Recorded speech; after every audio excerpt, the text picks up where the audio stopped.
Welcome in. It is a Monday night edition of What's Bruin here, as it is the holiday week. Gayle, excited? How are you? It's only been a couple days since our last episode, but we've I somehow know. lost three in a row. I know. I don't think we're the reason though. I don't think so. No. We've been doing the show all season since before the season started. They can't Yeah. pin this one on us. Yeah, no. It's kind of disappointing that this stretch of hockey that they've been playing. There is a plus side though. What's that? We did not have to just fire an assistant coach. No, no, no, no. Unlike the Toronto Maple Leafs, if you haven't heard the news, Mark Savard is no longer north of the border. Well, he lives north of the border, but he's no longer wearing the blue and white. And as per usual, the immediacy after a former Bruin becomes available for anything, Bruins fans are clamoring to get the guy back. Well, and there was a time where I really wanted him to be on this coaching staff. And I think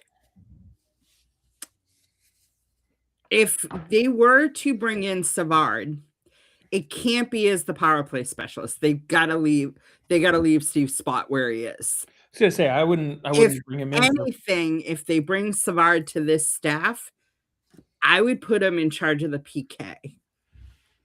Because if anyone knows how to look for teams' offensive skill and how to start, you know what I mean? Like, but I just don't see where he fits in this coaching staff, other than the fact that he has history with Marco Sturm and yeah, Chris I mean, Kelly. and it would just be an extra mind on the bench who knows what it's like to play in Boston, have some success here. It would I be upset if they brought him in? No, I don't. I don't see it happening. I know he's tried on numerous occasions before, and he's pretty much given up. So, like, the shoe's completely, or the ball's completely in the Bruins' court to try to bring him in. Obviously, it's a new coaching staff already, so there's different people in the room having the conversations. I don't see it happening. I'm He might actually bode well more down in Providence, helping Yeah. build up some of those offensive skilled guys that just can't get over. I mean, can you imagine him one-on-one coaching Fabian Lysell? That would certainly not hurt Fabian Lysell, that's for Right. sure. Yeah, and I don't know if you'd want to call that an assistant coach, a coaching consultant, something like those, but yeah, Dom even says Savard should Yeah. be in player development. We have a former defenseman trying to develop forwards. It wouldn't hurt. Yeah. I mean, Adam McQuaid working with the defenseman is perfect. I don't think that he's a hindrance to the defenseman, but to Dom's point, absolutely. Like, I could so picture him down in Providence working with working with Matthew Poitras, working with Fabian Lysell, Patra is the one I just thought of. working with Georgi Mikuloff, any of those kids. Like, even if for any reason, like we talked last show that you're not completely sold on where Hustadinov fits in this team. Maybe he goes down to Providence and works with a guy like a Mark Savard. You know what I mean? So those are only can he back up Swayman? So Only if he gets hurt, Bob. Oh God, we're starting early with this one. I had to throw that in there. I mean, but like I said to you off air, Chris, I don't know what Savard was thinking going back to working with Craig Berube. And the relationship did not work in St. Louis. What made him think it was going to work in Toronto? Especially with what they've got going up there for a roster right now and Right. how those players are playing. And it's easy to blame Savard instead of looking at the players. Because, I mean, they blame Mitch Marner for years, so they might as well blame Savard. I mean, you can't trade Savard, though. That's the problem. Correct. But he spent significant time in the American Hockey League. He knows what it's like to need to develop in that league, and come up through a farm system, especially if you can get guys, like I would even go so far as to say that Adam McQuaid is doing a great job of getting players into the system, into Providence, and then it's getting them to that next level from Providence. Well, he's doing a good job with the defense. They haven't had a problem with any of the defensemen they've been calling up. Yeah, oh yeah, absolutely. Yeah. And Dom, I'm with you. I hope the Leafs fire John Gruden and Bruins can bring him back to coach the D. That would certainly be helpful. Bob, I'm not sure that he was supposed to be a replacement to Berube just because Berube brought him in. Right. So no, and I usually think you don't hire your own successor. Trevelin, he's high on Bray Ruby. Because if anything, he should have been the first one to go, not Savard. If you're gonna blame coaching on anyone, blame it on the head coach before you blame it on the assistant coach. And he's the one who's having press conferences, basically throwing the guys under the bus, being like, "You got to ask the players where their desire is and all that stuff." So, and then they ask the players, and you have your captain saying, "Oh, there's nothing mental. It's this, it's that." And then on the other hand, you've got other players that are like, "Oh, it's completely mental." Oh yeah. So that locker room is so separated, and for them to be like, "All right, we're gonna fire Marc Savard," like, come on, what are we doing? Be happy this isn't what's happening in Boston. No, I'll take the 3-game losing streak that we have right now and call it a day. At least the team is playing as a team. They might be losing, but they're doing it as a team. They're supporting each other. There's no there's no lack of cohesion.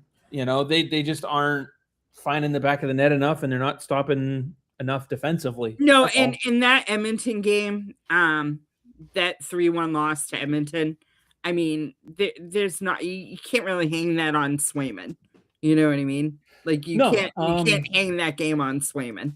Let me ask you this: are you hanging yesterday's 6-2 loss on Korpisalo the way many are? No. I mean, he got hung out to dry. He came up with some huge saves, especially on those breakaways early on. Like they just weren't there, and they couldn't do anything against Ottawa. Honestly, I'm looking back at the month, and I'm seeing I know they're a top scoring team in the league, and I know how badly they need a right shot defenseman, but I understand the need for a true top 6 scoring forward. And obviously hi Hunter, I'm guessing that's his grandson, so I can't get my heart to work. Where's my heart? They'll pop up when you're not thinking about it. Where is it? Where is it? There it is. There they are. And Ethan points out Pierre had a good comment on the Mitch Marner situation. The media pushed him out of town. Yeah. Oh, yeah. The media did, but the fans weren't any better. The fans still blame Marner. It was a combination. Like the fans and the media collectively just made that place a hell zone for him to want to be in. And, which is why I found it hilarious when Phil Kessel left Boston and went to Toronto, and he made comments about Boston media, and then he found out what it was like in Toronto and was like, whoa. Yeah. I mean, Boston media is soft compared to Toronto media. Although I am very happy that someone did have the gall to ask Michael Sturm what he was thinking about putting Andrew Peeke out on the shootout. But you know what? Good for him for owning it and just straight up going, it was a vibes thing, and it's my fault. Reasoning behind it of we practice it all the time. He has a really good move that he connects on. He just didn't do it this time. You know what? There's a difference between practice and game. And the pressure in practice obviously is not nowhere near when you're live in a shootout, you know what I mean? No matter what you're doing. Mm-hmm. So that's the issue there. So when you take him, first of all, he's riding high because he had the game tying goal to force overtime. Your coach is like, hey, I've got confidence in you because I've seen you do it in practice. I just didn't understand why he went out before Zaka, before he went out. I think he went out before Geeky, didn't he? He did. Geeky was the last Yeah. shooter for that shootout. You know, Which so like I get that. I mean, because Claude Julien or Craig or Bruce Cassidy, one of them, put Zdeno Chara out in the shootout. You know what I mean? So I get it. Sometimes you're just like, well, I mean, it's just not my first choice. No, it wouldn't have been my first choice either. But one of the things that I was thinking of too is, in that moment, you see how on his game Swayman was, especially in that shootout. Yeah. And you can't tell me that you don't have confidence in Swayman to get through an early shooter like that, to then say, well, at least if this doesn't work, we have Zaka, we have Geeky, Right. we have some top guys that we can put out there. Because I don't know about you, but when I saw Geeky go out there for that last shot, I'm sitting here going, okay, it's the second best goal scorer in the league right now. Like, we have a real shot to just drag this on. Well, and in all honesty, I thought they won it with Pasternak. Yeah, everyone did. I mean, the goal horn went off. It went crossbar and down. It just didn't cross the line. But yeah, it was a good call by the official. It was the correct call. It is what it is. But it and trust me, it's not the worst call in the last 3-4 days that I've seen in any game. There was it was in the Springfield game yesterday. There was a clear non-icing call. Like, the guy was 5 strides ahead and they still called it for icing. Ended up allowing Springfield to tie the game, and then they sent it to overtime and won the game, even though they had no business, because it should have been an empty net goal. So let's see. Ethan says, exactly, Gayle. Andy said a shootout at Warrior after practice is a lot different than 15,000 people watching you at TD Garden. 100%. Dom says Ray Borg over Wayne Gretzky. I see where you're going with it, but I don't know if we're ready to put Andrew Peeke quite up there with Mr. Ray Borg right now. Yeah. So, I wouldn't even put Zdeno Chara up with Ray Borg, but that's just me. That's a different conversation, though. Yeah. So, like, I understood it a little bit, going like, eventually, if this goes long enough, we're going to have to put some of our weaker shooters out. They're going to have to put weaker shooters out. So maybe if we, kind of throw a couple of them out early, like I think Husnadinov also went. Right. Was it Esimont who also went? Something like that. Yeah. And so, like, I could understand throwing a couple of those guys, because it's not like they have no shot to score. Right. And then you still have in your back pocket Zaka. Sometimes when you have guys like that too, if you're practicing at Warrior and you have a forward, a forward's a little bit different than Andrew Peeke, but you know what I mean? Then the goaltender hasn't seen their moves. That's the other thing too. So you have the element of surprise. We talked about that with who was it that you talk about it in baseball all the time. When a rookie pitcher comes out, batters haven't seen his stuff. The second time around, they know what to expect if they have a smaller arsenal. You know what I mean? So the same thing can be true in the shootout. Sturm obviously had confidence in Peeke, and I'm not gonna rake him over the coals for that. My thing, and I texted you right after the overtime. I was either after the shootout or before the shootout, but I said most frustrating OT ever. And what bothered me is that they kept looking for the perfect shot. Yeah. Instead of putting the puck on net and looking for those rebounds, they should have won that game. They controlled the entire overtime. It never should have gone to overtime to begin with. Well, it never should have gone to the shootout. The Bruins yes, they were up 1-0, down 2-1, up 3-2, down 4-3. You know what I mean? So the game was going back and forth. I'm okay with that. That was a good hockey game to watch. A good 60 minutes of a hockey game. They showed resilience, coming back, tying it late, everything. But that overtime, they should have won it in overtime. They controlled the entire 5 minutes practically. Yeah, they should have done something to find a way to win that one. But, like you said, when it comes to the shootout selection, I'm not really going to sit here and, given how frequently Sturm has pushed the right buttons till now, Right. I'm not even gonna rake him over the coals for the way that he's chosen to use the goaltenders in those last like week and a half or so, simply because Swayman's supposed to be the guy. He should be able to handle this load. So, and I don't think Korpisalo is quite as unplayable as many seem to believe. Just People because just don't like Korpisalo. No, just because we of the talk about it all profit. the time. Bruins fans hate their goaltenders. If he was making 1.5 against the cap, we would not be having the same conversation because it'd be what a great value you have. He's not the greatest, blah, blah, blah, blah, blah. Because he's making $3 million, and we're so used to the Swayman Allmark tandem that we had for just a couple years. Right. And oh, by the way, he's not Tuukka Rask level, even though they hated Tuukka Rask because it was Tuukka Rask. They're still used to that level of goaltending. You're not seeing that every night. But they're blaming Tuukka Rask for 2013 and 2019. That's the reason why they hate Tuukka Rask. Because Tuukka Rask did not win a Stanley Cup when he was the number one goaltender. In 2009, when he got injured during that Eastern Conference final, when they were up 3-0 on Philadelphia, we all know how that ended. And then, no, not 2009, 2010. Then 2011, Tim Thomas stole the starting job. They win the cup. And then, Thomas, 2012, implodes, throws his teammates under the bus. You remember that, right? Oh, yeah.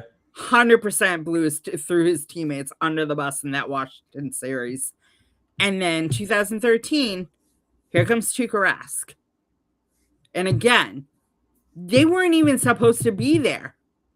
Toronto had them beat, and they showed their resilience, and they won that Game 7, that epic comeback. We all know that story. If you blame Tuukka Rask for that series, then I can't help you because you don't know hockey. Yeah. You don't. Yeah. All right, but we can do a lot more on the We are going down a rabbit hole that we shouldn't go down. All right. Ethan wants to know, he says that he thinks scratching Steves was a bad coaching decision, wants to know our thoughts. I want to know your thoughts before I give mine. So Sturm's comments were, it wasn't a punishment, it was a reset. His game started to dip.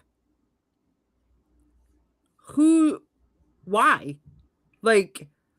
Why was his game dipping, or why? No, why was he the only one singled out? Because his game was not the only one that was dipping. You know what I mean? He had been playing so well, and you also move him. He was, the replacement for Pastrnak while Pastrnak was injured. And then you drop him all the way down the lineup. It's not like you just move, you know what I mean? It was like a whole different, and you didn't even give him ample opportunity to really build the chemistry with his new line mates. So whether it was a good decision, bad decision is a matter of opinion. I can't say what someone's opinion is. For me, he's a better option than Vial. I understand the decision, though, because Vial going into the fourth line, first of all, Vial hasn't played in almost 2 weeks. So keeping him in the lineup once in a while, to have him stay ready is important, for one. For two, you don't need to be game action to be ready. You should be ready regardless. That is your job as a professional athlete. Right. And so to test him, to see him, make sure, is he ready? Is he as ready as we think? Vial's probably the one who's fighting for his job right now for when they get more healthy, even on the back end. And so, before you just sit here and cut him down and say, okay, he's the one who's going back, you assuming he's doing his job and staying ready and is able to jump in, you've got to give him a chance to do that. And by doing that, but you don't need him. You don't need him. Let me finish the whole thought, though, because the additional goal in doing that, as he said, is to reset Steves. If you go back and look at Steves over the last 10 games, he is not producing points. His time on ice is still between 12 and 15 minutes. He's getting plenty of time on the ice. All right. I know Dom has mentioned it plenty of times before. All right. I see his comment. I'll pull it up in a minute. They get the adrenaline bump from getting put in the lineup in that first little bit of time. And we definitely saw that with Steve's. So now that he's coming down from that adrenaline bump and his game is coming down, his production is coming down, you give him a game off to have him reset. You accomplish two things with that one move. All I'm saying is it made sense. Whether it was a good decision, bad decision, that's everybody's opinion to decide. Let's see. Tyler says Vielle should go back to Providence. We don't need Vielle at all, to be honest, is from Bob. I'm not saying he's a need. All I'm saying is this was never a season that we were expecting, a first place finish in the division anyway. And so in assessing all of the players, this is part of that process, or it can be part of that process. So Dom's comment, the one that we were laughing at, DiPietro on the fourth line is a better option than Vielle. Then if Swayman gets hurt, you can put him in net.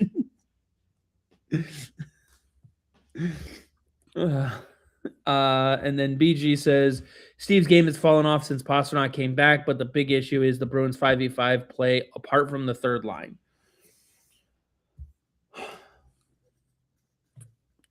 Thoughts on the 5v5 play basically since Pastrnak came back, because that's when we really started to see Steve's kind of take smaller steps in the lineup. Well, first of all, when Pastrnak came back, he spent 2 games on the third line. So that wasn't the issue. What, that wasn't the issue at all. For Pasta, you mean? Pasta coming back and being on the third line, he drove that line. Yeah, he's going to drive any line he's on. Correct. Like, it doesn't matter. So Pasta, so the 5-on-5 play is not a result of Pastrnak coming back. It's a result of, I don't know why. He didn't change it again until Arvidsson got hurt again. But when Arvidsson got, because when Pastrnak has spent his 2 games down on the third line to ramp back up to get back into game, and then he moved him back up with Geeky and Lindholm. I still don't think he's 100%, by the way. Anyways, possible. But then Arvidsson got hurt because he went back to, Sturm went back to Pastrnak, Geeky, and Lindholm, went back to Middlestat, Zacha, and Arvidsson, and then Arvidsson got hurt. So now instead of leaving the top line the way it is, he's like, all right, well, I'll move Geeky, I'll move Pastrnak, I'll do this, I'll do that. Why? Why are we all of a sudden throwing the lines in a blender? Maybe he's just overthinking it. I think he's starting to overthink it. Maybe. Ernie Fisher says waive Corpusalo. He won't be picked up. Send him down. He'll probably refuse and then part ways if he doesn't report. The Bruins aren't going to do that to their backup goaltender. They're just not going to. No. And right now also DiPietro's hurt. Zazicek is the goalie down in Providence getting the starts. They called up Calavan from Maine to be the number 2 down there. So you wouldn't even get the result that people are looking for in having DiPietro come up because he's injured. Now, maybe the injury to DiPietro was throwing off the Bruins' desire to make this kind of move. I don't know. And maybe that's why we saw Sturm stretch out Swayman as much as we did, because they're trying to see what they can do. But this isn't the first time Swayman has started 4 in a row either. So, right. I wonder if they're just trying to stretch him out in there, I guess, as far as his starts are. Well, Bob adds, Arvidsson is always hurt. Part of the reason people didn't want him here. Throw your thoughts in on that, as you were saying. Well, the other thing is, too, is that I want to go back to the Swayman thing. The Bruins aren't using the schedule as an excuse, but you have to look at their schedule. They are obviously top heavy on the amount of games before the Olympic break. They only had a handful of games left before the Christmas break, right?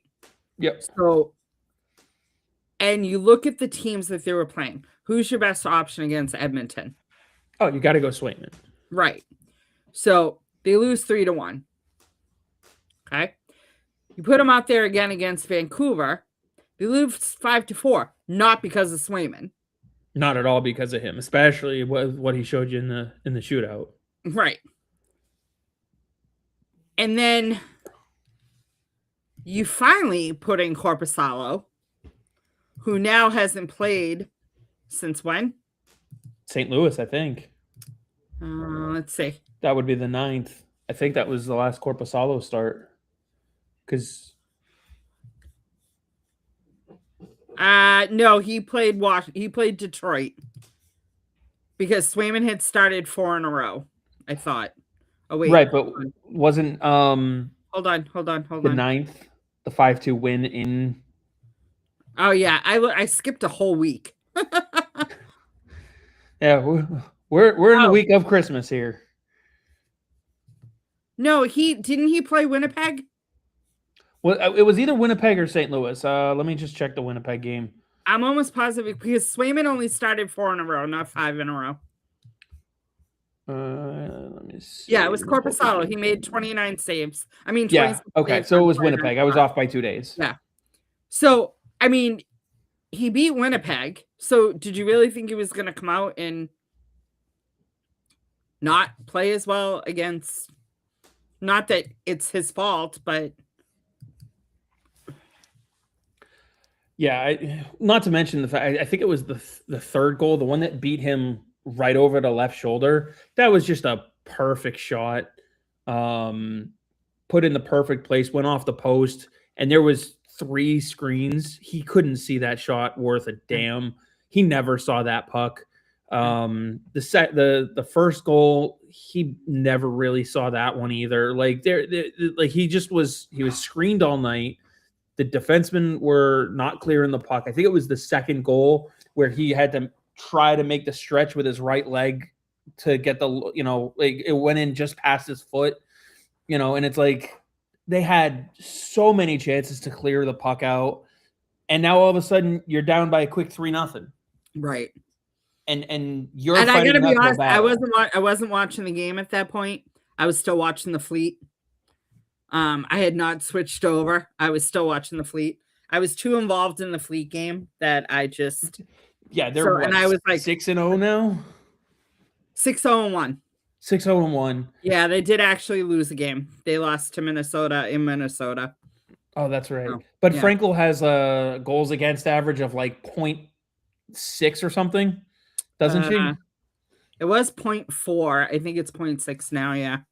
I was gonna say something minuscule. Yeah, she's still 5 wins, 1 loss. So yeah, I can understand how you were a little bit more distracted by that. But as BG says, plus it was Abby Levy's first game, so I really wanted to see what she was gonna do because she had barely played last season. So I was curious to see how she would play with that defense in front of her. So yeah, and as BG says, I'm more worried about the defense than Korpisalo. 100% true. You should be more worried about the defense than you are Korpisalo. Because it doesn't matter who's back there between your pipes if you can't play in front of them.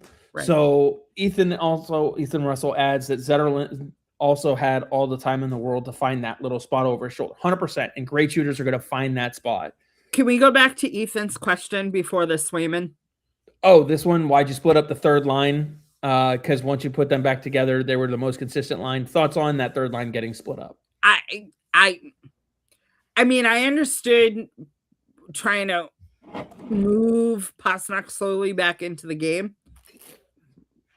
And I have no issues with Pastrnak being on that third line because I think that was when Minton scored 2 goals. Yeah. Right? So I don't have a problem with that.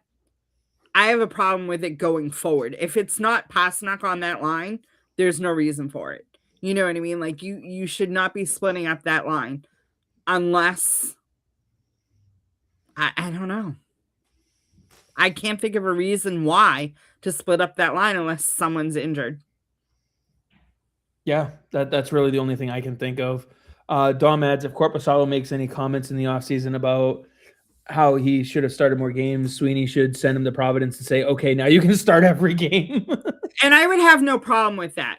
I get last year Korpisalo saying, I want to start more because Swayman didn't have a good season last year. We No, all he know was that. right to be saying that too. He had the right to say that last year. He's just not backing it up. He's not backing it up. But you know what? And Swayman has taken his net back. Oh, yeah. 100%. Swayman is 100% taken it. And I said that to you in the off season. I said Swayman is going to come in with a chip on his shoulder without the distractions. And he's going to play like the Swayman that took the net from Allmark. Oh, yeah. No, 100%. This is Swayman's net. That's why he got the 8-year contract. Swayman is not a goaltender that you move on from like at any point right now. He has that it factor. You know, I mean, he's not Andy Moog right now. What's that? I said he's not Andy Moog right now. No, but there was a joke about Andy Moog all weekend, so that's why I had to put it out there. Ah, gotcha. I must have been on the outside part of that joke. Yeah. So, but he's still not a goaltender that you move on from. No. And he's got that that killer instinct that you need to see in a goaltender to step up in the big moments and whatnot. You know, he's got a little bit of psycho. He's got the same kind of psycho that the Blues have in Jordan Binnington, and they love and we hate. Yeah. Let's be honest. Can we also add that he's not just playing for himself anymore? Yeah. Big news. His fiance is pregnant, so he's playing now for his future wife and his child's future as well. You know, and sometimes that changes a player for the better too, you know? Yep. Not just on the ice, but off the ice. Right. So it changes you in a lot of ways, actually. Yeah. So, you know, I don't even know if I'd call it fatigue because, yeah, they lost yesterday and people are trying to pin that on Korpisalo. But, okay, if Korpisalo was the problem, then explain Edmonton, explain Vancouver. Why did you lose those games? Right. You know, I do think one of the things that, and I agree that the defense is the biggest problem. Right. But I don't think enough people are focusing on how much the scoring could be improved with another true top six forward. I get it. You have Geeky, you have Pastrnak, but you still need at least one more piece there because that's the other problem is you're not able to counterpunch. You're not able to, because all you have to do is, you know, shut down one line again, and the counterpunch is significantly deadened.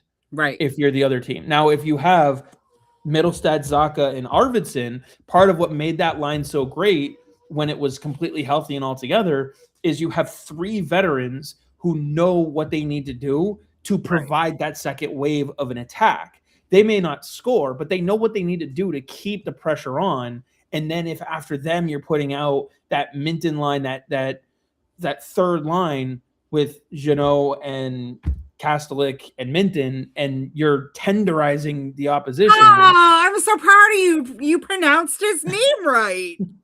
Thanks.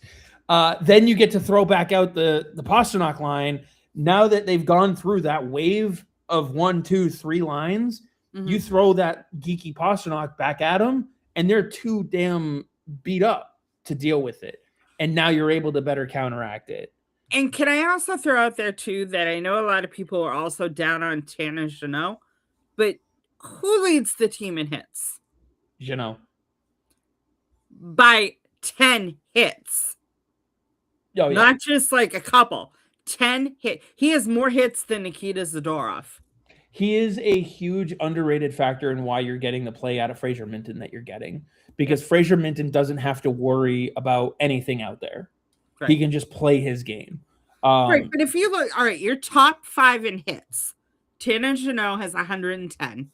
Nikita Zadorov has 101. Mark Kastelik has 99. Alex Steeves in 20 games has 78. And Fraser Minton has 74. Those are your top 5 Fraser Minton's not afraid to throw the body around because he's got which Tanner is Jeannot another next to reason him. why he's here and Matthew Potter is down in Providence. I don't think Potter's afraid to throw the body around. It's just a little different, and it's not the same thing that you're looking for in that line. You just read off the top five. You know who's 3 of the top 5? Our entire third line. Right. Exactly. With two of them top 3, 1, 3, and 5. That's your center, that's your wing, and the other wing on your third line. They're not afraid to throw the body around at all. Right. And then obviously after that, you've got Steves and Zadorov in that top 5, as you mentioned. So, right. It's in Pasternak's top 10, by the way. Just throwing that out there. He's throwing the body around. Yes, he is. He's 8. What did you think of him getting in that fight yesterday? So I never want to see Pasternak get in a fight. Never want to see Pasternak get in a fight. Like that whole thing in the playoffs 2 years ago with him and Makachuk was stupid. Absolutely stupid. Because your star player like that should never be dropping the gloves. But given why, I was okay with it to a point. But I think back to, I'm going to really throw it out there, 2008, Boston, Dallas, at the Garden, Steve Ott, Sean Avery, 2 unbelievably jerk players, right? Dirty hitters, everything. So there was a full-on brawl in the corner that even Mark Savard got into it and was dropping the mitts. So there comes a time where your leaders step up and say enough is enough, and that was Pasternak last night. Yeah, and he also just got the slew foot on the face off. So he and he was trying to go after, I forget who it was who got the slew foot underneath him. He was trying to go for him, and then I think it was Ridley Gregg stepped in and was like, "No, you're coming after me." And Pasta said, "Fuck it, I don't care. I'm throwing down." So I didn't hate it given the circumstances. It was funny though to see that Pasternak and Zadorov are the 2 that get the game misconducts. Well, the thing is though, too, is the thing about it is you don't want your star player in a garbage game like that. It's not like it was early in the game and it could help the team rally and, for a comeback win or whatever. What if he got injured in that? Like, is it worth it? Yeah. Well, again, as I mentioned before, I don't think he's 100%, and you can see it. I mean, let's not forget he missed the beginning part of training camp. I think it was knee tendonitis, and obviously he recently missed that time. I'm wondering if it's the knee tendonitis flaring up that was affecting him and kept him out of the lineup not too long ago. They gave him some time to rest, and now they're hoping because the break is coming up. If they give him a few days off because of the break, the added rest will collectively allow it to be okay. So, and then Tyler brings up, of course, when I said we need another top 6, he says, before talking about adding another top 6 forward, we should be trying Fabian Lysell before trading for one right. I'm going to say no, because Fabian Lysell has a lot of work to do still down in Providence. His skating is absolutely elite, 100%, no doubt about it. And his offensive skill may be pushing NHL level, 100%, not disagreeing with that. His effort away from the puck, his effort in the defensive zone is still sporadic at best, is what I would say. It gets moments where it's really good. You need to see it consistently.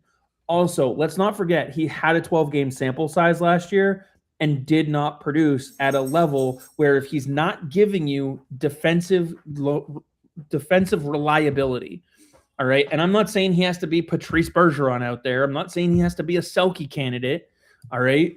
I'm not even saying he has to be Fraser Minton out there, all right? But you've got to get an effort from him. Until you're getting that effort from him and he's willing to put that in, you can't reward him with a call-up unless you're in dire need of a body on that wing. And right now, with the way Steves is playing, he is out-earning that spot from Fabian Lysell by a mile. especially with what he, because even Steve's, when he's not scoring, which he hasn't been lately, Hustadinov, who also hasn't been scoring lately, they are giving you back checks and defensive play effort that you will not see out of Fabian Lysell. Well, and when you look at your top 6, is Fabian Lysell pushing Pastrnak, Geeky, or Lindholm out of the lineup? Absolutely not. Is he pushing Pavel Zacher out of the lineup? Absolutely not. If Arvidsson is healthy, is he pushing him out of the lineup? No. Is he pushing Casey Middlestat out of the lineup? No. He's probably the one that he could push the most. If you want top 6, Lysell is not the answer because he's not pushing your current top 6 out of the lineup. Exactly. And now then again, you want to put him on the third line, but then you're breaking up that third line, which no one wants that third line broken up. And you're not solving your top 6 scoring problem either. So where does Fabian Lysell fit in this lineup? Providence. Great. That's where he fits in the lineup, is top line wing in Providence. I mean, we have. I feel like we have this conversation all the time about the fact that back when Lysell first became a pro, who is he pushing out of the lineup back then? Mm-hmm. Yeah, nobody. Who is it? He wasn't pushing out Pastrnak. He wasn't pushing out Brad Marchand. He wasn't going to push out Patrice Bergeron. He in the historic season, he wasn't pushing out David Krejci or Jake DeBrusk or anyone else. So where is Fabian Lysell? Where is he pushing? Who is he pushing out of the lineup in the top 6? He's not pushing anybody out. Right. And I know some people want to point to some other really young teams and players like, let's take the Sharks, for instance, like Will Smith, right? Oh, he's 19. He's getting an opportunity, blah, blah, blah. Yeah. So is Colin Graff, who's 22. But like, if you look at their lineup, they are a lineup of kids. That's that's where they are in their phase. They're not trying to push for a cup. So Tyler, you're fine. You're fine. I get it. Absolutely. 100%. And trading for a top 6 guy wouldn't be a bad idea. It just as much as trading for a right shot defenseman wouldn't be a bad idea. Now, I'm not saying that you push all of your chips in and say, we're in a win now mode. You've got to go and get this and this guy and, all those kinds of things. All I'm saying is you need to look at the entire market as a whole and see where can you find some value on a low level buy. No, Ernie, Fabian Lysell can't walk at the end of the year. Let me pull up. I know he's at least an RFA. He's an RFA at the end of the season. So anybody offers him an offer sheet, you get compensation in the form of a draft pick, assuming they have that draft pick to offer. They can make that. So that's fine. If someone wants to offer sheet Fabian Lysell from you in the offseason, go ahead. Let them. As far as trading for a top 6 versus what you have, and I like Ethan's point of bringing in a guy like Jordan Kyrou, 35 goal scorer, bringing him on that second line. That's an option. I don't know if that's an option that's realistic to go get right now. Right. Let's see. And Matrix says, I'm all for getting Kyrou, but what are you giving up roster wise and prospect wise? And that's the key thing. Right. We talked about this last week.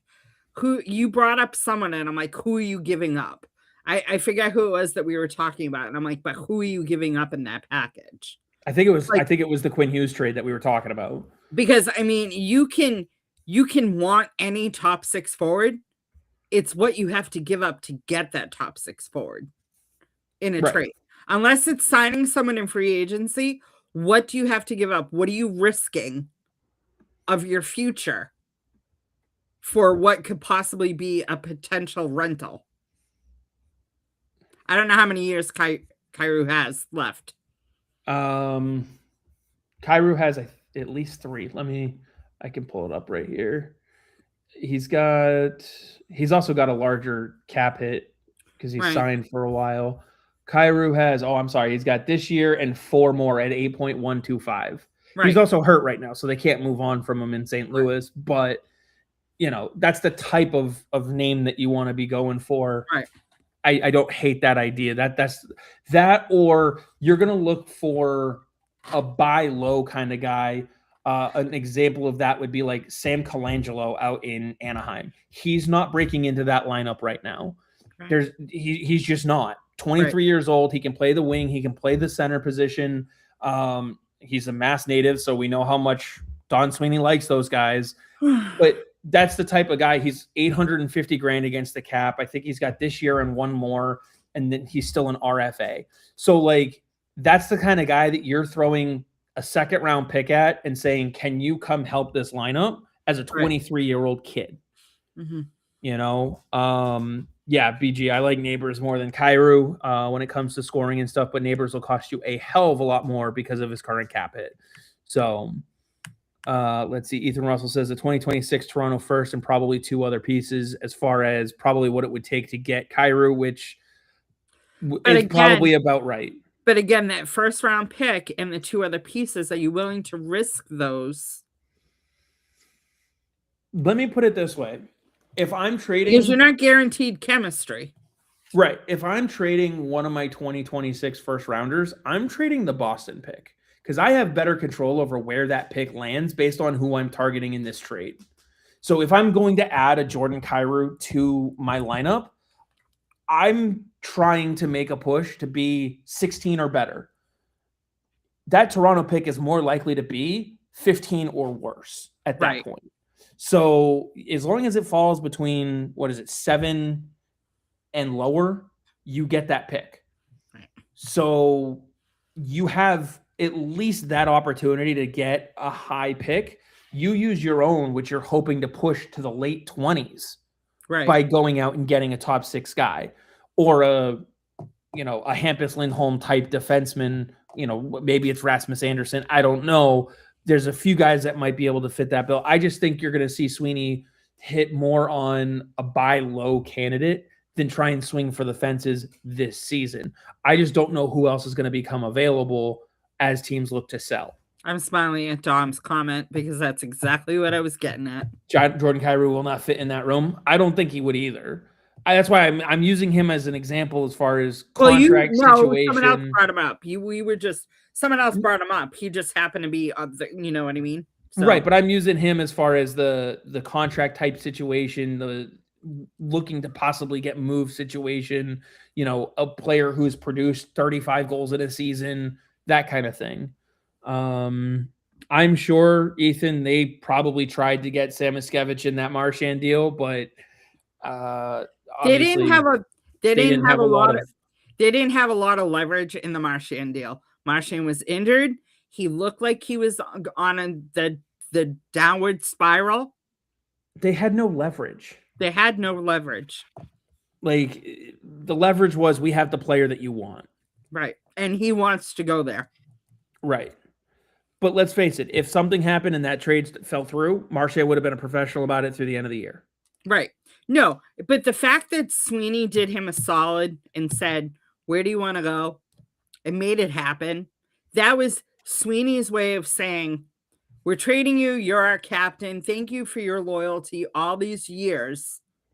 We're doing you a solid and we're going to fall on the sword for this one. Yeah. Yeah.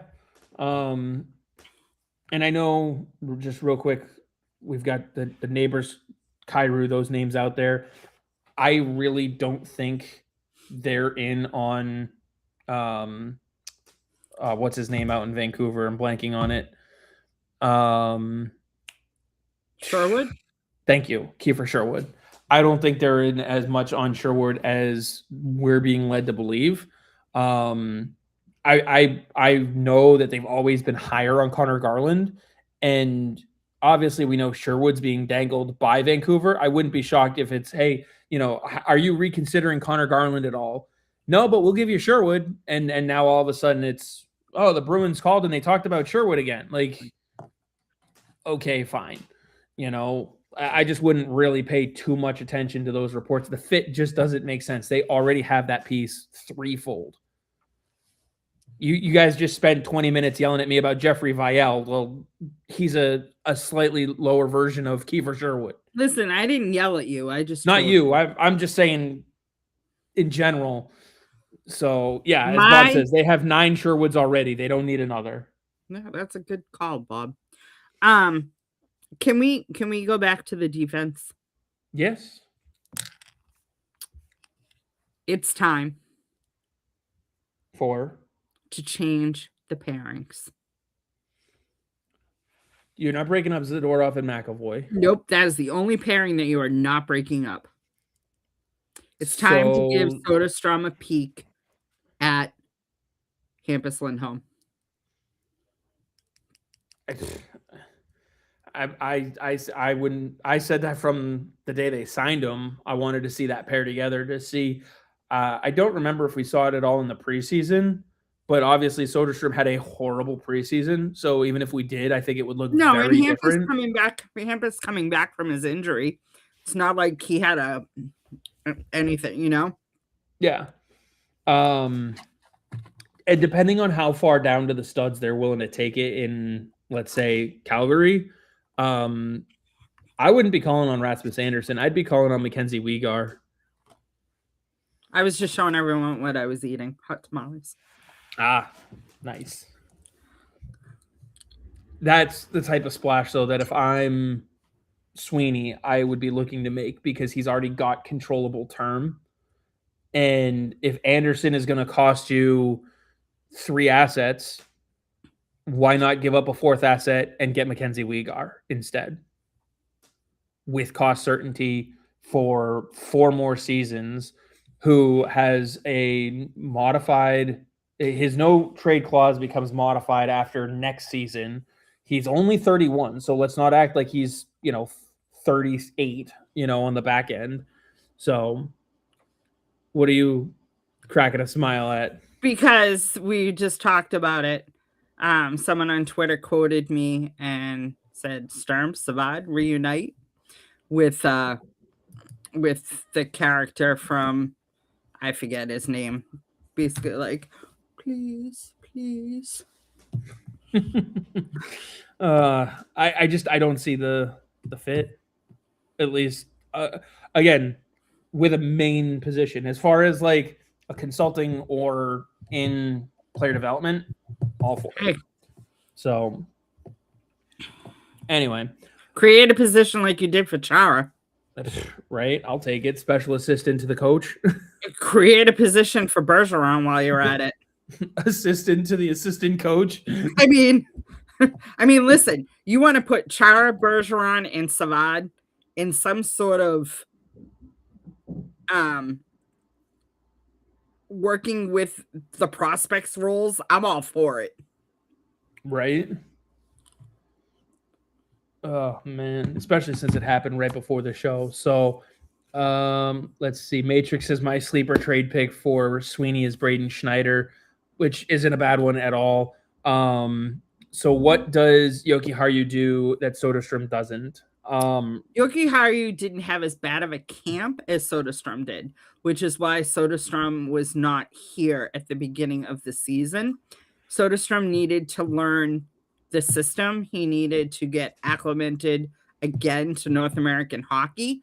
Once he did that, he's not playing bad, but can I tell you, I think he's getting held back by the fact that he's paired with Mason Lohrei. That's exactly what I was getting at. I mean, Mason Lohrei is playing better down low, but he needs a veteran player with him, which I think if you actually put him with Peak until some people get healthy, it may not be a bad thing because that's a veteran presence a little bit more than Soderstrom, because you look at that pairing and Lohrei is the veteran.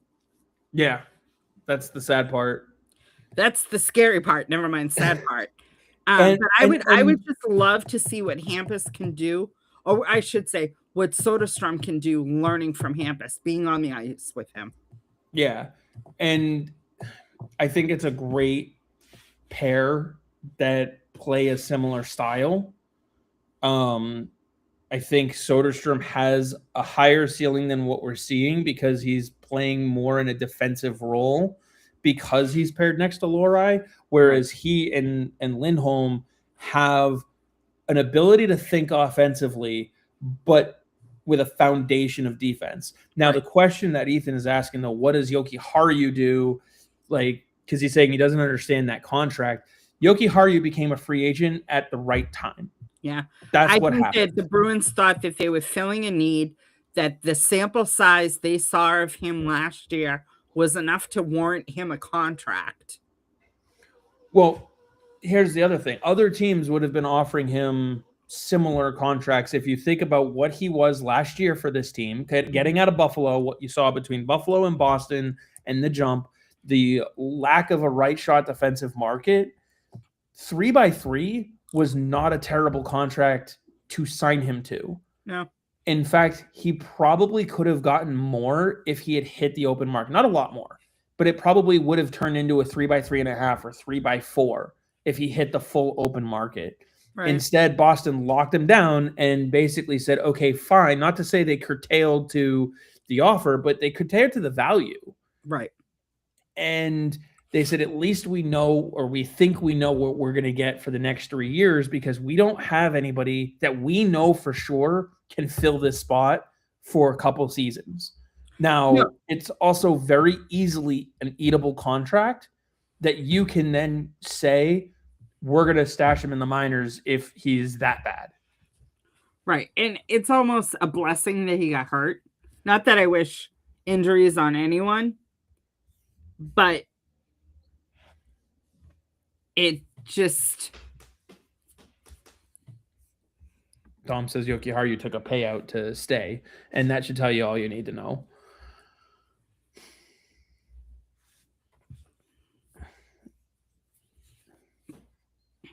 If he took a pay cut to stay, then that means his value was higher on the open market. How much of a... And I think he enjoyed playing with Zadorov last year. Mm-hmm. If you could put him back with Zadorov, I think you'd see a slightly better defenseman out of him. But you can't break up Zadorov and McAvoy. They're finally what the Bruins envisioned when they signed Zadorov. Oh, I know. You know, honestly, I knew what you meant. Knew what you meant. But you cannot break up that pairing of Zadorov and McAvoy. You just can't, unless you find someone that plays just as well as the two of them that you compare with McAvoy, so that Yoki Haru can play with Zadorov. You know what I mean? But then you're moving Zadorov back down to the third pairing. Right. And let's not forget that right now Aspero's hurt, Callahan is also hurt, and Jordan Harris are hurt. So, like, for all we know, they don't necessarily want Mason Lohrei in the role he's in right now by almost default. They might want to see what a Jordan Harris, Victor Soderstrom pair looks like, but they just can't because one of them's not healthy. And it's going to be one of the more interesting things to see, because in a couple weeks, Jordan Harris should be coming off LTIR. You know, I don't know what the injury to Callahan... I don't even think he's skating yet. No, that's why I said a couple weeks. Yeah. Couple weeks. Because he was due back at the end of December. So 2-ish weeks, and maybe he's ready to start skating again. Although, no, everyone was skating last week. I think it was. They were all in the skate before the main group. Was everyone? Jordan I think they said everybody was skating on the ice. Obviously, like, no contact jerseys, things of that nature were in that group, but I think it was all five. I'd have to go back and look. I saw it on Twitter. But even if he comes back at the end of January, though, by the end of January, you should also have Aspero back. Yoki Haru should be ready to come back. So, like, within a month, you're going to get influxed with 4 more defensemen, and you've got to figure out, you know, what's going to go on with the guys that you currently have. And maybe that's where the relief comes. Maybe that's when you really look at, I mean, for all we know, there's not quite a deal in place, but almost a deal finalized where they could move on from Andrew Peeke. There's a team out there that says, we want him and we're willing to give you this. And all that Sweeney has to do is pick up the phone and go, deal's done. Let's submit it now. Right. You know, and next thing you know, you have McAvoy, Aspero, and Soderstrom on your right side. Right. I'd be okay with that as your 1, 2, 3 on that side. But Peak has value right now because one, he's only 2.75 against your cap. That's going to make him a real valuable trade chip for a team that wants help on the right side come the playoffs if you're not in it. So it's going to be another interesting deadline to see what Sweeney does. Well, I think it depends on where they are. That's what I mean. It's going to go like if they're similar to where they are right now, a couple points out of it, fighting for that wild card spot. You know, last year at this time they were really on a decline, so you could really see what direction it was. And as Dom says, that's why they claimed Kolyakonic. I think I said it right that time. They're going to have to put 2 defensemen through waivers. I don't know if we won't see them carry 8 defensemen for a little bit of time, just so they can flush out what they want to do on that back end before they put that second one on waivers. But yeah, he may not even play for Boston. Sorry, I'm trying to find it, by the way. What the who was skating? I want to say it was. I thought it was Conroy. But it would have been last week, so I wasn't trying to put too much thought into it. I'm pretty sure you said everybody. Harris, Callahan, Aspero, Blumel, and Jokiharju were all on the ice. Okay. That was December 16th. So okay, so as of that was a week ago. 5 days ago? Yeah. So if Harris is skating again, Kolyakonic is probably the first one waived. Send him back to Dallas. I wouldn't be surprised. Of course, that's going to piss off fans like no tomorrow. Why'd you bring him in the first place? Can't wait for those questions. There's no one in Providence. Kolyachowicz.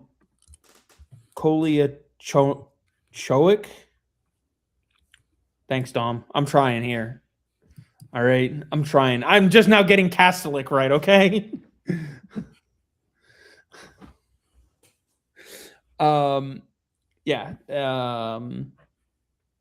Providence is feeling it in the injury department too right now. They've got basically 5 defensemen: Brunet, Edward, Johansson, Warner, and Sweezy. So they don't exactly have a pool that they can call up right now, because I'm sorry, but I do not want Jackson Edward, Loke Johansson, Max Warner, or Frederick Brunet touching NHL ice right now.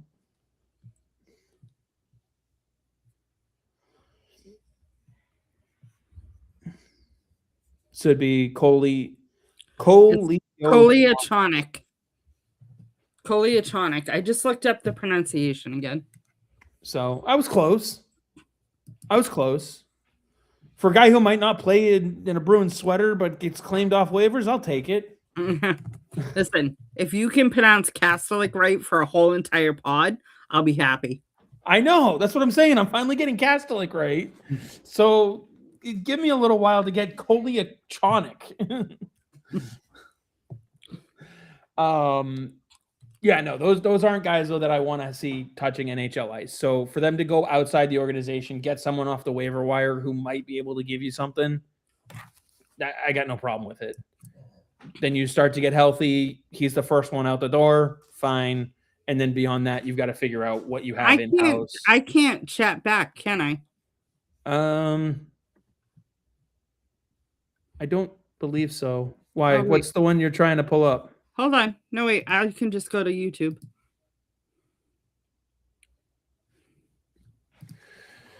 I can, if there's a video you're trying to pull up, I can. Cho as in chosen. He was chosen, Dom, to be the sacrificial defenseman. So they didn't have to go without. There you go. There you go. Found it. Kolyachonic Vladislav. Yes. That is the NHL pronunciation guide. Do I have to have you share the screen, or are we trying to do something like that? No, I put it in the chat. Oh, that was you. Okay, sorry. I didn't even see who put it in there. That's my name, Gayle. As Ethan says, go to bed. I should. Yeah. Anyway, Dom, I'm going to answer your question. And I think the Bruins are going to beat the Canadians. They are due for a bounce back. Where Ethan says go to bed, Dom asked me before that, Gayle, are the Bruins going to beat the Habs tomorrow, or should I go to bed? Which is why Ethan said go to bed. oh, I'm not even seeing that one. I'm really not. Do you see Ethan go to bed? Yeah, but right above that, I see Dom saying I forgot the N. And then Don said, Gayle, are the Bruins? I don't have that one. I don't have that comment. That's weird. I see it. Yes, Dom, I believe the Bruins are going to beat the Habs tomorrow. I think they can. I think tomorrow's a game they will. They're going to look at that as the last game going into the break. They're going to want to end on a high note. They've already had their worst losing streak I think we're going to see. And I don't think they're going to let the Montreal Canadiens be the team that sends them into a Christmas break on a loss. Yeah. Of all teams. Like, especially because now you're looking up at Montreal. They are 2 points ahead of you. You want those 2 points to go again. Like, obviously you wanted the 2 points against Ottawa, but Ottawa's not ahead of you in the standings. So, like, no, Dom, I did not. I see all your other comments. I did not. I did not do what that other person does, Dom.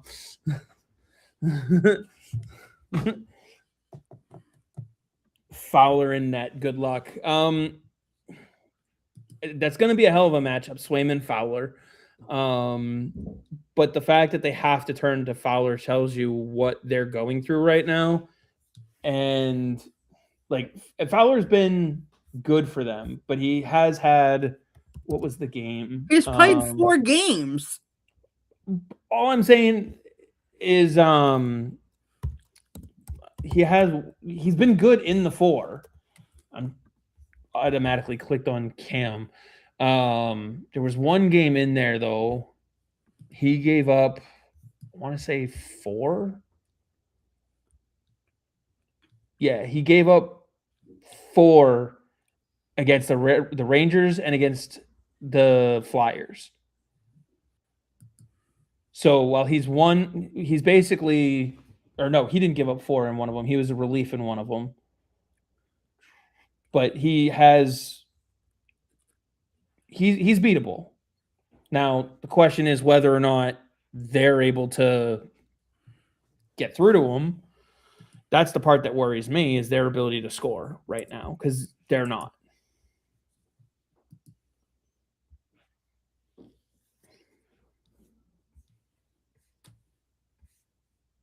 Yeah, well, and Swayman got a little bit of game action yesterday, and he looked good too. So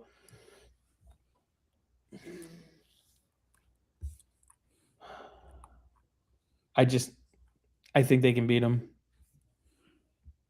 Yeah, so it was the Rangers game that if the Rangers can beat him for 4, you're capable of beating him for 4.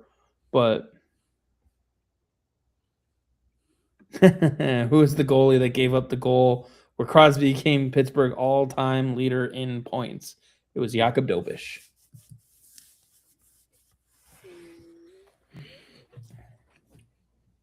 So, how are you feeling right now with them out of course, someone had to bring this up. David, Brandon Bussey, games played 13, games started 13, wins 11, losses 1. Thoughts?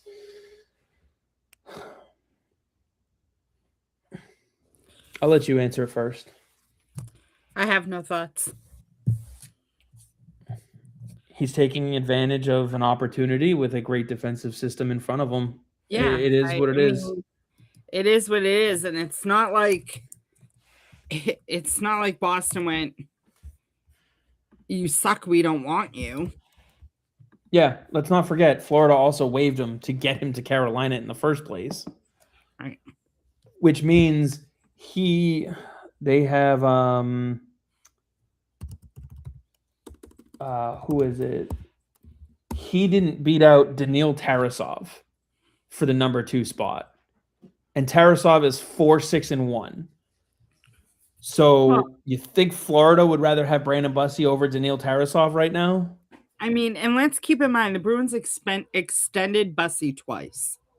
Oh yeah. It's not like it's not like they didn't. It's not, and then he chose to sign with Florida. Right. He chose to leave the Bruins organization. It wasn't the Bruins that said, we don't want you. He wanted a different opportunity. He went to Florida. He got waived. Yep. Again, he got waived in favor of Daniil Tarasov. So, I mean, good. I'm glad that Bussi's having a great year. I'm glad. I don't begrudge Brandon Bussi for doing what he's doing in Carolina. Right. Now, if you want to talk about the options to waive a guy like Korpisalo over Brandon Bussi, over all that stuff, like, yeah, of course, you can always second guess with hindsight, but also you're not the one forking over the $3 million bill to pay Korpisalo. Right. So until you're the one stroking that check for $3 million a year, at the end of the day, that's the guy who gets to say in what happens. You know, and I can't really say I blame the guy for saying we want to see if we can get something out of the guy that I'm stroking a $3 million check for instead of the guy who's I'm paying $900,000 to. Like, right. It just, you know, is it working out? No, not as much as you'd like, but he also isn't the problem. Right. We talked about that. So if you can secure the defense in front of him, and then you can have defensive performances in front of Swayman or Korpisalo on a consistent basis, the way that Brandon Bussi's getting defensive performances in front of him, then, you know, it's a whole different ballgame. Well, I'm curious too. Let me look at something. I was going to say, also, let's not forget that Kochetkov has his own almost 900 save percentage and a 2.33 goals against average, and he's got a shutout just as much as Brandon Bussi does. Just because Brandon Bussi has 11 wins in 13 starts, guess what? Kochetkov has 6 wins in 8 starts. So both mid-20 goaltenders that they have are playing well behind that defensive structure, and even Frederik Andersen he's the one that's hurt all the time, and he's the one who's playing the worst. Edmonton could probably get him on the cheap to fix up their Cal Picard situation.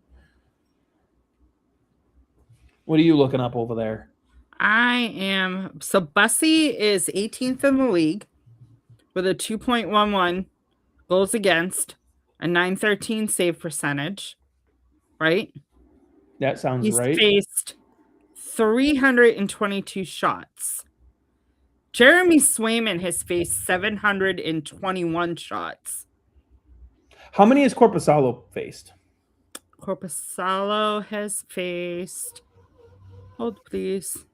Because that's the comparison I think people are going to look at more than Swayman.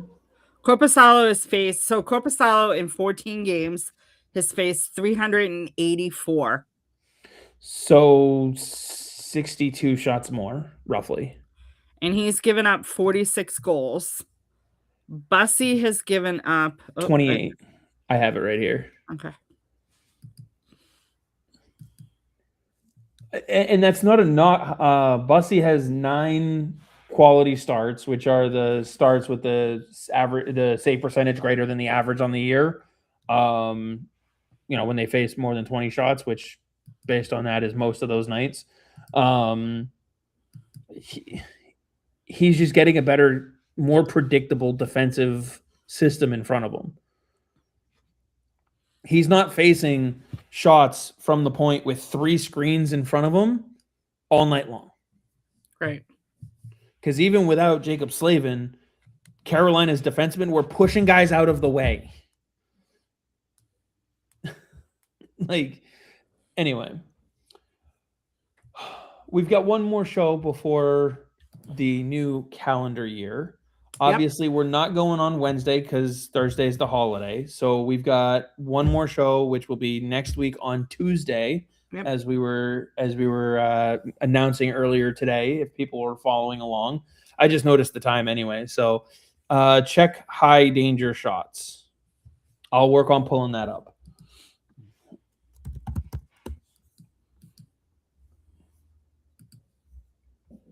Goaltenders. Let's see. I'm going to do a minimum of 13 games played because that's how many Brandon Bussey has played.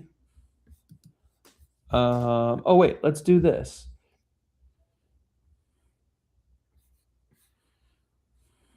Brandon Bussey has 0.858 goals saved above expected per 60, and he is totaling 11.4. Meanwhile, if I can find Korpisalo, he is averaging he is at 4.6 below, and is minus 3.36.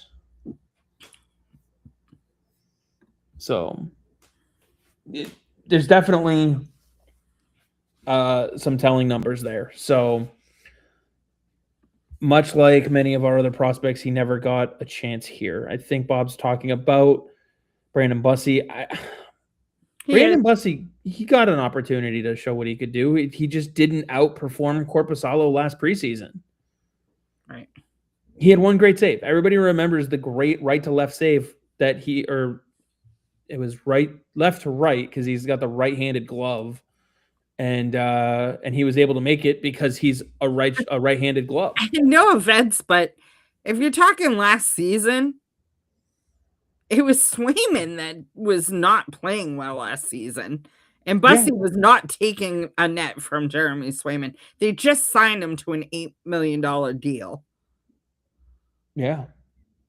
Let's see. Ethan says, for how much the Bruins are up against the cap, do you think the owners won't make money unless they make the playoffs?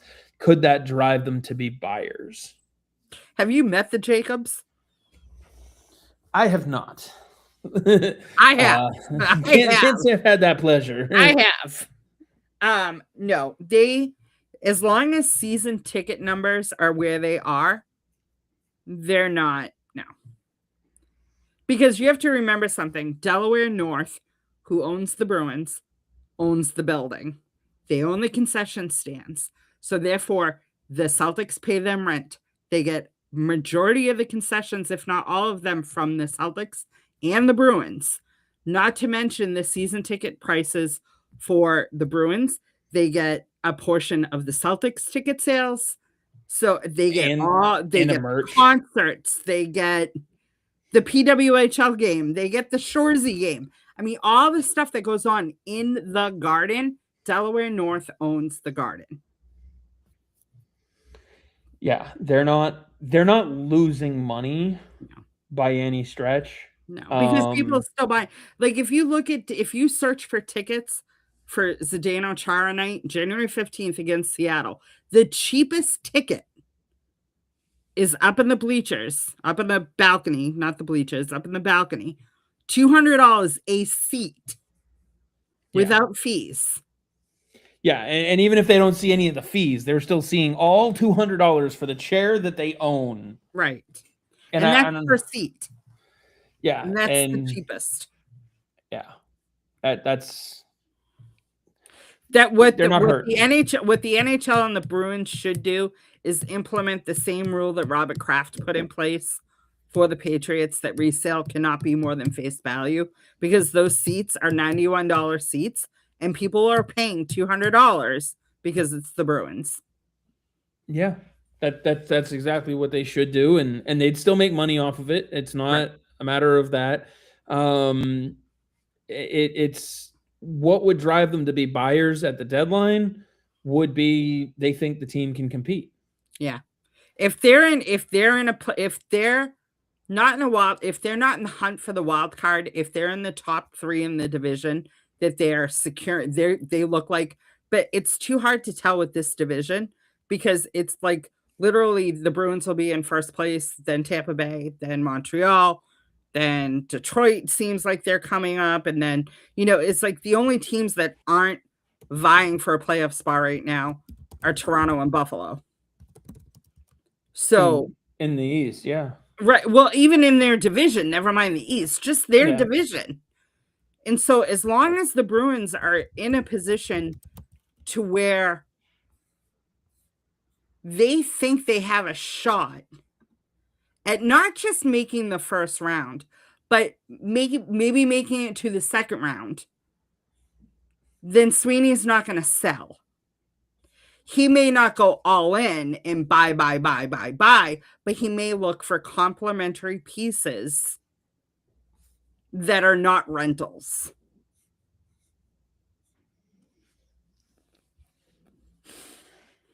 Yeah. Let's see. Dom says 40% of league revenue now comes from digital revenues. It is no longer just gate driven, which is why we're seeing massive cap increases, and the league takes 65% of playoff revenue, not the teams. So yeah, it's going to not be. It's going to be because they think the team can win. Octalax says it might be early on, but Buffalo wins 6 in a row ever since they fired Kevin Adams and they let Yarmo take over. Buffalo is going to be an interesting team to watch, though, simply because their prime, especially with Yarmo now in charge, to make a big move, and that could mean, the name that I think I'm hearing the most is probably Owen Power getting dealt. I know there are probably other players in that organization that are probably looking to either move on or fully reset. And so they'll be open to being moved. You don't really have one of the big things, though, and I don't know how much Bruins fans should be excited by that, because you don't really have a trade history with Jarmo Kekalainen. And if it's one thing that we know about Don Sweeney is he likes to go back to GMs he's dealt with before. So maybe now that he's in the division, he might look at Jarmo a little bit more, but I honestly don't think so. I don't think Sweeney's going to look at it as an opportunity to help Buffalo out of the problems that they're having right now. If you can get one of their top tier guys, then yeah, you need to be open to it. But again, that's where you've got to figure out position and fit and whether or not the person's actually available. I'm not going to deal for Jason Zucker. Right. I'm not going to give up pieces for that. And there's no need to get a guy like Peyton Krebs, another bottom six forward. That's someone that they could move on from too. Realistically, Tage ain't going anywhere. Tage ain't going anywhere anytime soon. He's someone that wants to still be there. You keep that player if you're Jarmo Kekalainen. So, wasn't he the GM when Sweeney balked on trading for Gavrikov and went after Orlov instead? I don't think he balked at it. I think Kekalainen's the one who felt burned by it. But I don't think it was we don't want this deal. It was more or less we could get Orlov and Hathaway in one deal. There wasn't a way that those two were going to come together in a package. As Dom says, Jarmo's still pissed at Sweeney about the Gavrikov deal that it wasn't a deal. So, would love for him to go back to Treliving. It's gonna shake things up, because even though Jarmo might not deal with you, him putting a player like Owen Power on the block, assuming he does, that'll just shake other teams to be open to moving pieces. And next thing you know, someone else, let's say Owen Power kicks free and San Jose looks at him. Next thing you know, you might be able to get, I don't know, Timothy Liljegren, who wasn't available before. I'm just throwing a name out there. Someone who could help you on the right side. Is Liljegren the answer for you? Probably not. But you get the general idea. Muka Madulin becomes available or something. So anyway. As we approach 8 o'clock here, we touched briefly on the Fleet earlier, but did you have more that you wanted to go over with them? No, I mean, they're on the road, so it's rough. They just wrapped up a 3-game road trip where they went 2-0-1. Well, 2-0-0-1. It's just weird that they still do that, whatever. They still top the league. They're still, pushing, and they're playing really well in front of Chris Spar, and so we'll see what happens. Any games coming up for them, or are they on a break right now because of the holiday as well? I think they have. Wait, hold on. Let me look. I know they have one more game, but I don't think it's. I think it might be after. Yeah, so it's Saturday is their next game. Okay, so in after Ottawa. the holiday break. Yeah, they're well, no, the league's not. Well, yeah, technically, I mean, there's 2 games tomorrow, but not Boston. So. Gotcha. And then but they're still on the road. So they play Ottawa Saturday, and then Wednesday, New Year's Eve. No, it's not. I'm sorry, I lied. Saturday, January 3rd, the Fleet are the home team, but they're playing in Detroit at Little Caesars as part of the takeover tour, and they're playing Vancouver in Detroit. They don't return home to Boston until January 7th. I swear the league hates the Fleet. I mean, they're giving them a home game and halfway across the country. Their schedule sucks. Oh man.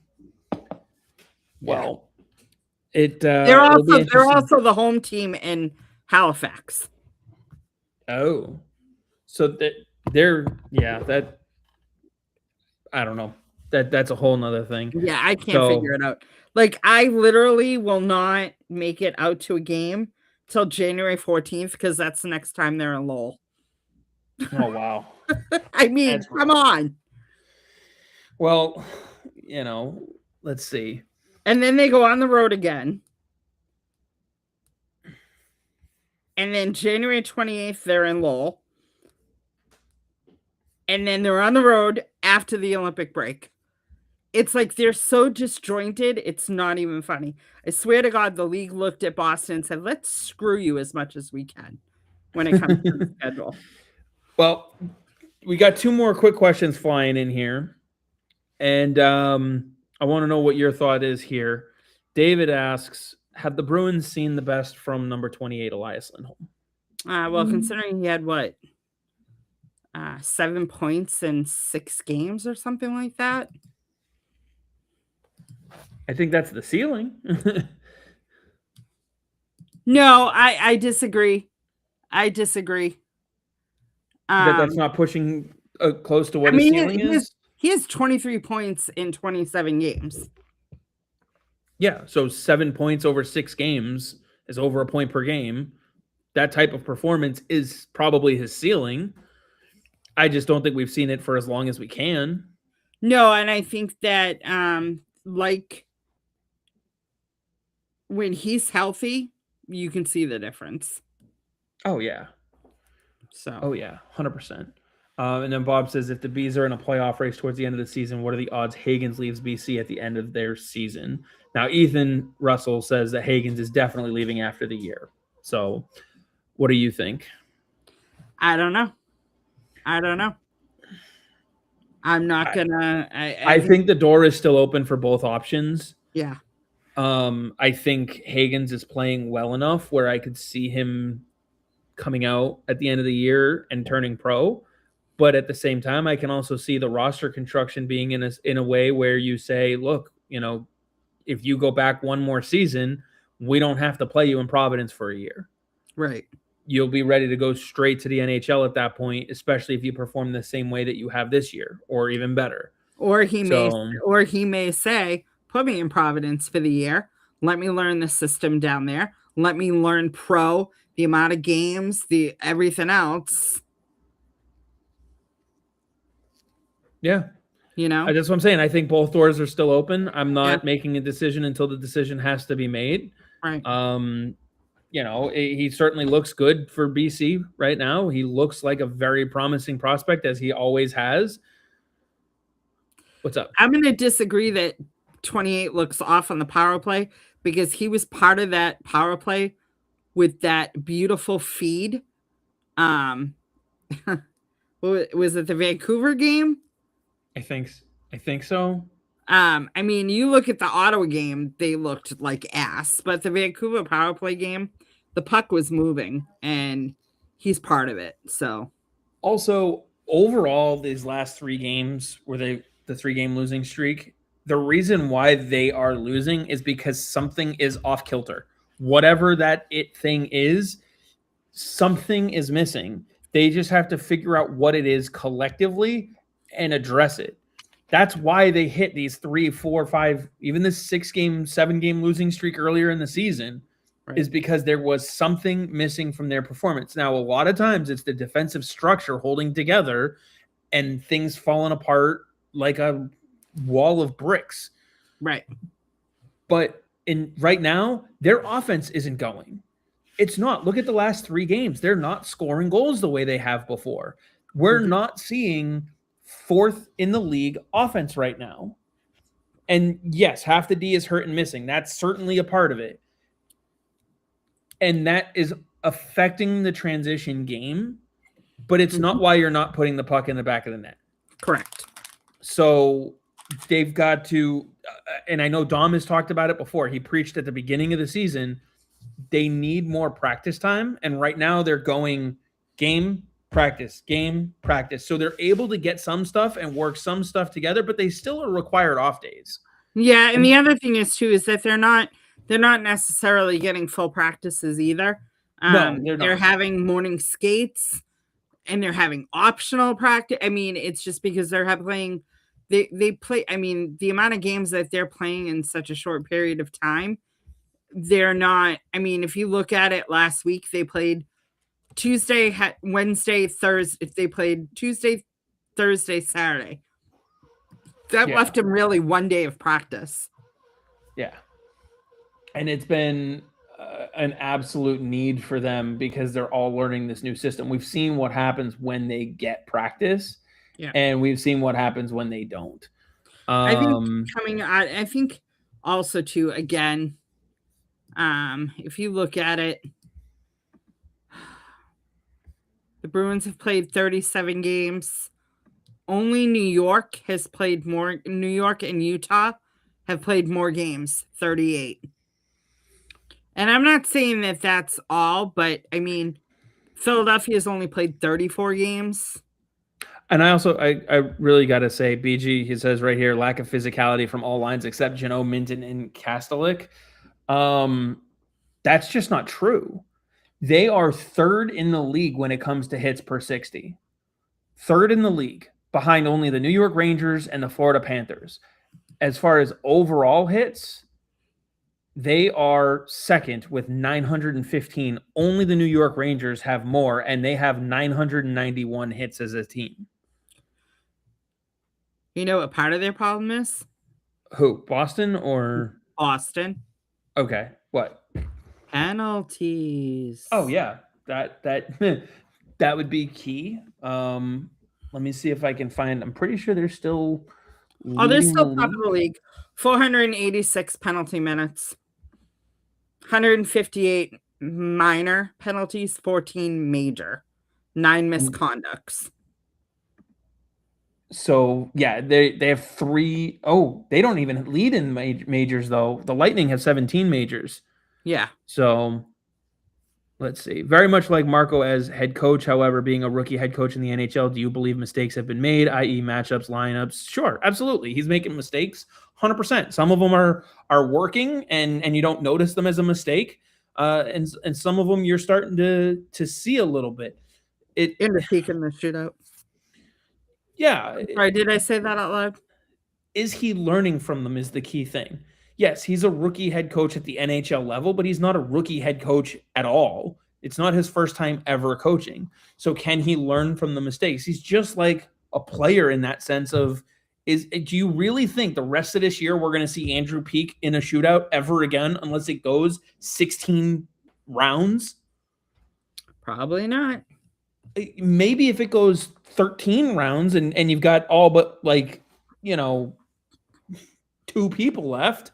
But I can guarantee you next time he's got an opportunity, he will put Husnudinov out there first. He will put Zacha out there first. Andrew Peeke will probably be at the very end of that bench next time. So, is he making mistakes? Of course. But I think he's learning from them. But there's head coaches that have been head coaches for years that have made mistakes. Yeah. And also head coaches who have made greater mistakes that have cost this team way more than just a regular season game. So, oh, I'm sorry. Who should have started against Florida? I'm sorry. Oh, I was going to say, who separated Patrice Bergeron and Brad Marchand in the lineup? Same guy, actually. Yeah. Will World Juniors be a big teller for Hagens? And if he's ready, he's kind of the guy this year at World Juniors, unlike last year with all the guys like Ryan Leonard. I don't think his World Juniors is going to have a major bearing on whether or not he's deemed ready or not. I think the World Juniors is going to be – I think he's going to have a good World Juniors tournament no matter what, although he did get hurt in the practice, as Dom pointed out not too long ago. Not severely, but enough. I'm sorry. I'm laughing because it says – I'm reading BG's comment. It says it feels like the forecheck is off. And I read it fast, and I'm tired, and I thought it said the forehead. I was going to pull that one up next. I'm just like, I'm tired. I'm like, Well, we were told, a half hour ago that we should be going to bed. So, Yes. Anyways, yeah, with all that said, like we were talking about before, probably 15 minutes or so ago, we've got one more show next week before the calendar year is over. You don't want to miss next week's show, though. We have some fun stuff going on next week. Do you want to share what any of that is? Or I mean, we only have one game, right? Do we have one game? Yeah, I think so. We've got we've got 2. We've got Buffalo and Calgary. Buffalo's Saturday, Calgary's Monday, and we're going to go live on that Tuesday. Okay. All right. But still, 2 games. One of them's Buffalo. One of them's Calgary. They should be fairly quick to talk about. You should be able to win them. Yeah, hopefully. But yeah, so we are going to do, instead of mid-season awards, Chris and I have decided that we're going to do our calendar year awards. So January 1st, 2025 to December 30th, 2025, because that's when we go live. So we're doing the calendar year, so it'll encapsulate last season and the beginning of this season. And we have some fun awards that we're going to do. We are going to ask for input from you guys once we get our stuff so we can have a lot of debates, but it's going to be a lot of fun. Yeah, and I think there'll be a couple that we agree on. And I'm sure there will be a couple that we have maybe our first choice the same, but our second choice might be very different. And if you're a regular participant of this show, you know a lot of the times I like to slap Chris virtually. So I'm sure that's going to happen next week. We need to find it didn't happen tonight. No, it almost did, though, when I made the comment about Jeremy Swayman getting hurt at the very beginning. But that was, you know what? You were led into that, and, so I let that one go. The door was open. It was there. So you partially walked through. You didn't ram it through. So yeah. So anyways, with that being said, I want to thank everyone for tuning in tonight. Hopefully it was entertaining. Thank you very much for all of your questions tonight. They were awesome. I really enjoyed great questions. Love the questions. I really enjoyed the questions we got tonight. Absolutely. I'm looking at a few things for next year to try and make the interactivity a little more than just writing comments as well. So we'll be able to look at some of those options depending on how people want to participate. So open to any and all ideas. People can DM me, DM you. we're really trying to bring this a little bit more going into next year as well. Yeah, with that, thank you so much for tuning in tonight. And Gayle, any final Merry thoughts? Christmas. Merry Christmas and go Happy Bees. Hanukkah. Yes, all